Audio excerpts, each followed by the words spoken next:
Today, I'm going to explain a crime, drama, and fantasy film called Border. Spoilers ahead. Watch out and take care. In the port of Gothenburg, Sweden, an extraordinary woman, Tina, who has a seemingly odd interest in insects, has distinctive Neanderthalic facial features, wrought by a rare case of chromosomal abnormality, a disorder that makes her open to unpleasant stares from other people, especially during her day job. Despite her condition and appearance, Tina excels in her work and is respected by her colleagues. Due to the abnormal mutation of her chromosomes, Tina is gifted with super-heightened olfactory senses, comparable to a trained K9 dog unit that can detect contrabands about hundreds of meters away. One day, during her shift, Tina calls one of the passengers' attention. She confiscates his bag, hands it over to her colleague, and without even opening it, she declares that there are 4 liters of liquor inside the young man's bag. Unimpressed by her demonstration, the young passenger protests that he has legally bought the liquor. Tina calmly tells him about the charges that he will be dealing with for possessing liquor at a minor age. Caught red-handed, the young passenger immediately takes his leave without an argument. Past her shift, Tina drives home to her secluded house in the woods. She lives with her boyfriend, Roland, a dog trainer, who often keeps his dogs away from her because of the inexplicable hostility of the animals towards her. Exasperated by the usual scene inside the house, Tina decides to take a walk around the woods. The next morning, Tina goes to work on a seemingly typical day. Doing her usual checks, she sniffs on each person, waiting for some unusual smell that she can point out to intercept. One of the passengers, a very unsuspecting man wearing a decent suit, catches Tina's attention. She calls the man for inspection. Her colleague makes the initial bag check but finds nothing suspicious inside it. Looking apprehensive, Tina suddenly asks for his cell phone. The man refuses and asserts that he has no room for any more delays. Tina and her colleague insist. Leaving him without a choice, the man compels to get checked. After sniffing closely on his cell phone, Tina removes the memory card. Suddenly, the man panics, snatches the memory card from Tina's hands and puts it inside of his mouth in an attempt to swallow it. Luckily, Tina's colleague is quick enough to hold the man's cheeks, preventing him from causing any damage to the card. Then he holds the man down just as the other security personnel takes the memory card out of his mouth. Still in a state of disbelief about the earlier scene, Tina returns to her post just as the newly arriving passengers are coming out from the terminal again. Suddenly, she smells an alluring scent among all of the passengers who came out, but none of them seem to match. Then from a distance, the last passenger finally comes out. A strange man named Vor passes in front of her, bearing the same facial features the same as hers. Tina calls him for inspection. As Tina checks inside his bag, she finds ordinary belongings except for a container of litterfalls and a modified stainless box with a thermometer and some wires attached to it. Suspicious of the device, Tina asks for its purpose just as she opens the box to find more dried leaves, some maggots, and some resting pupas. Vor explains that the device is a larvae hatcher and he uses it for his job. Then he tries to make a conversation by asking her whether she likes insects as well. Drawn by his scent, Tina is unable to answer. She avoids the conversation and directs him to the exits. Vor is too cunning to miss Tina's affinity towards him. Just before he goes, he mischievously tells Tina how sure he is that she also likes insects. Showing his marvel to know that fact, Tina remains standing speechless while looking at him leave. Later, Tina visits her dad at the nursing home. She greets him enthusiastically, but her dad, who is suffering from dementia, doesn't recognize her at all. As Tina approaches closer, he finally recognizes his own daughter. She brings him outside in a wheelchair and arrives at their favorite spot. Her dad starts the conversation by asking how things are doing with Roland. He notices how spiritless Tina is, so he bluntly asks about their romance in bed. Tina feels awkward and avoids the question. Tina's dad then points out how Roland is just using her for his own advantage. She defends this by saying that she needs Roland to look after her house whenever she's gone. Deep inside, Tina is aware of the reality of how Roland sees her as a being, but she tries to turn a blind eye. As she arrives home, she tries to make a conversation with Ronald. He tries to engage, but his attention is evidently more on the television than with her. Tired of all the pretense, Tina decides to take a walk outside instead. The next day, Tina is invited by Agent Agneta to talk about her discovery of the memory card the other day. Agneta tells her that the card contains illegal and explicit videos and asks Tina how she happens to know about the contents of the card without even seeing the man for the first time. Tina explains that she really doesn't know what was on the card, but instead, she explains how she can smell anxiety all over the suspect. Agneta feels skeptical about her story, but Tina further explains how she can perceive things other than the tangible ones through her sense of smell. Gifted with phenomenal olfactory senses, Tina can perceive the intangibles such as human emotions by smelling them, such as guilt, shame, anger, fear, and even deception. Now believing in her story, Agent Agneta stops her interrogation. Later on, she requests Tina's help to solve the underlying case just as she briefs her on the proceedings. The following day, Vor, coming from another trip, returns to the port and passes by Tina's post again. He smiles and greets her and voluntarily surrenders himself for inspection.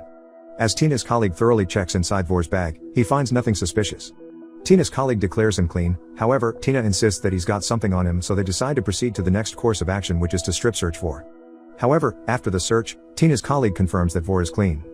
He then expresses his disappointment at Tina for being compelled to conduct the search instead of her after finding a very long embarrassing scar on Vor's tailbone and subsequently discovering that Vor has female genitals. Uncertain of how she should feel, Tina is caught between feeling sorry and joyful. Her remorse comes from the fact that they have violated his civic rights, but at the same time, her joy comes from the thought that she can finally unveil the mystery of her being for the first time with the help of Vor, who happens to be very similar to her. Tina then marches towards Vor to apologize. She tells him that he can file a formal complaint against her. Vor shows his kindness by refusing to file a complaint. Tina pushes his kindness and asks him about his personal life. He generously responds that he travels a lot and doesn't stay in one place to study insects. As they continue to converse, they end up introducing themselves to one another. Tina's curiosity about herself grows even fonder after talking with Vor. She then visits her dad to confront him about her scars. Her dad tells her that she got her scars when she was 3 after falling down from a tree and landing on a sharp rock. After hearing her dad's story, she feels unsatisfied with his tale. The following day, Tina goes over to Vor's hostel, determined to find some real answers. Outside his hostel, Tina finds him collecting maggots on a tree. He approaches her and invites her to try his newly collected maggot. Tina declines in disgust, but Vor insists as he feeds the maggot on her mouth. As Tina devours the small maggot, she feels a little satisfaction. As she indulges herself with the guilty pleasure, she becomes more concerned and insecure towards herself. In order for her to know more about the truth of her identity, she invites Vor to stay at her place. Arriving at Tina's place, Vor approaches the barking dogs and shows an aggressive snarl like of a prominent wild beast, turning the dogs submissive. Tina is astonished by what she has seen, then she feels confident and secure with Vor's presence. She then introduces Vor to Roland. Tina informs Roland that he will be occupying the vacant house next to them. Since Vor is already at their place, Roland is unable to object to Tina's sudden decision. The next day, Tina accompanies a police agent to investigate the suspects.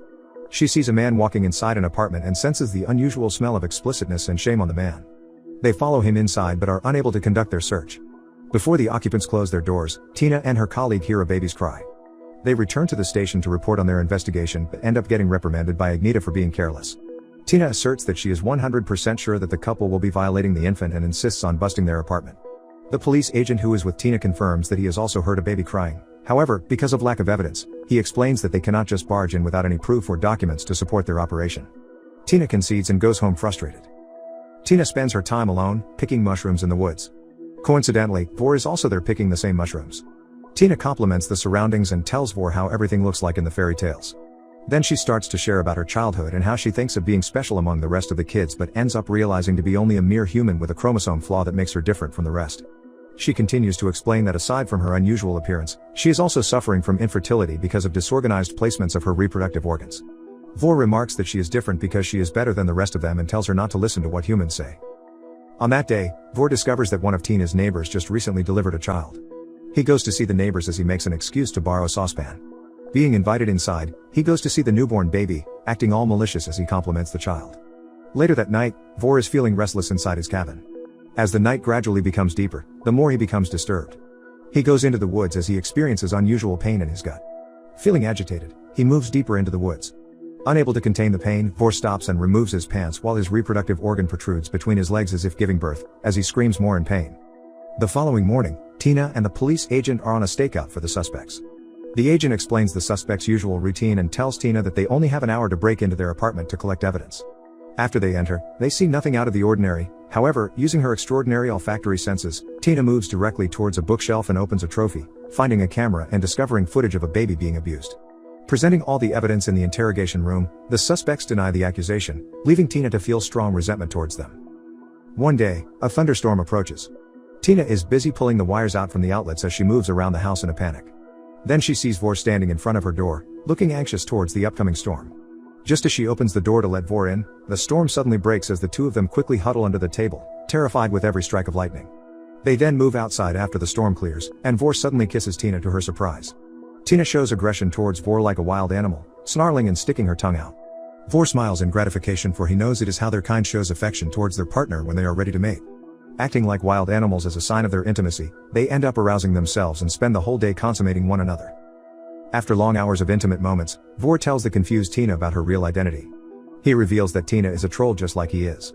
He explains that everything that is happening to her doesn't have anything to do about chromosomal abnormality, but it's her ability as a troll to acquire a heightened sense of smell, just like the animals in the wild, and the scar on her tailbone used to be her tail that was removed from her. As Tina shows admiration towards Vor's words, he finally tells her that he is in search of a specific group of trolls that maintains a furtive existence in Finland. He then asks her if she wants to go with him to Finland, to which Tina agrees. The next morning, excited about her newfound identity, Tina restarts her life like a troll in the wild. Carefree from all the trivial matters in life, the two of them run within the confines of the woods. Tina asks Vor why he didn't tell her for so long. Vor explains how hesitant he was to tell her from the start, knowing how perfectly she has adapted to human life. Nonetheless, Vor reveals the cruelty humans committed against their kind. He shares about his parents and how other troll captives became test subjects for human research, which ultimately killed a lot of them. Vor then swears his vengeance against the humans. Tina decides to visit her dad again to confront him about the truth. Arriving at the nursing home, Tina wakes her dad and starts to ask about her real identity. Her dad adheres to his fabricated stories. She starts to get angry and her dad gets terrified and immediately shouts to call the nurse's attention. Just as the nurse arrives, Tina is directed to leave. Tina arrives home feeling upset. She casts Roland out as she throws his things outside the house. Petrified of what Tina has become, Roland leaves in the morning, bringing only his dogs with him. After seeing Roland leave, she goes to see Vor at his cabin. She notices that no one is around, so she enters of her own volition. Inside, she hears an indistinct sound of a baby that is coming from the refrigerator. She opens the fridge and sees a box. As she takes the box out, the baby's cry becomes more conspicuous. She then opens it and finds a deformed infant.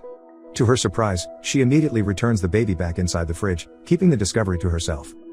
Meanwhile, one of the suspects is being transported to a new location. Along the way, they suddenly stop for a wild moose who is standing on the road. As they wait for the moose to make its way, Vor suddenly appears from behind, pulls the suspect out from the van, and knocks him down dead on the ground. The emergency response team, together with Tina, arrives and secures the crime scene. As Tina checks on the crime scene, she suddenly feels restless. Agneta notices her anxiety and asks if she's found something. Tina denies her lead and continues to walk further into the woods. Deep in the woods, she finds Vor. He then admits that he is with the suspect and tells Tina that he needed to do it in order to stop the suspect from talking. As Tina reacts violently, Vor tries to hold her tight as he explains that he is only doing it to inflict pain on humans. Tina confronts him about her discovery of a baby that he kept inside the fridge. Vor smiles and explains that it is neither a baby nor a human, but a hyzid or a changeling, a human-like creature used as a substitute when trolls abduct human babies. He further explains that he occasionally gives birth to a changeling and confesses that he uses it in exchange for every human baby he abducts. Just as humans take away from them, he takes in return from humans. Tina then asks about the human babies that he took. He deliberately replies that he sells them. Disgusted by Vor's revelations, Tina displays her dominance and resentment towards him. As Vor is about to show his submission, Tina suddenly turns his back and walks out, leaving Vor behind. The next day, Tina catches sight of an ambulance parking in front of her neighbor's house. She quickly goes inside to check on her neighbor's situation. Later, she discovers that Vor replaced their baby with a changeling. She immediately rushes to Vor's cabin and finds out that Vor has already left. As Tina looks for some scent to track him, she finds a note instead that says to meet him on the ferry. Later that night, Tina goes to the ferry to meet up with Vor. Vor is surprisingly happy to see her. As he notices Tina's despair on her face, the police are already surrounding him, ready to take him in. Vor bids his last farewell to Tina just as the police restrains and arrests him. As the police move him in, Vor suddenly struggles and jumps overboard, disappearing into the water. Back at her house, Tina's dad visits her. He confesses how her parents were once a part of an experiment. And he, as a caretaker of the science facility, was asked by her troll parents to take care of her young self before the scientists discover her existence. Because of his wife's desire to have a child of their own, they wholeheartedly took Tina in as their daughter. Sensing her dad's sincerity, Tina asks how her original parents named her. Her dad replies Riva. Months later, Tina, now known as Riva, continues her life as a troll in the forest.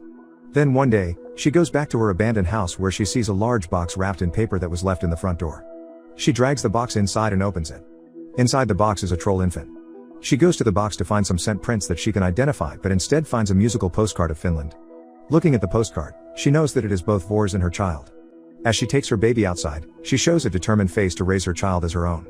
She feeds him with an insect crawling out from decomposing lumber. Caught between the border between being a human and a troll, Tina chooses a life of a troll in the end as she raises her child in the wilderness, free from the harm of the discriminating humans.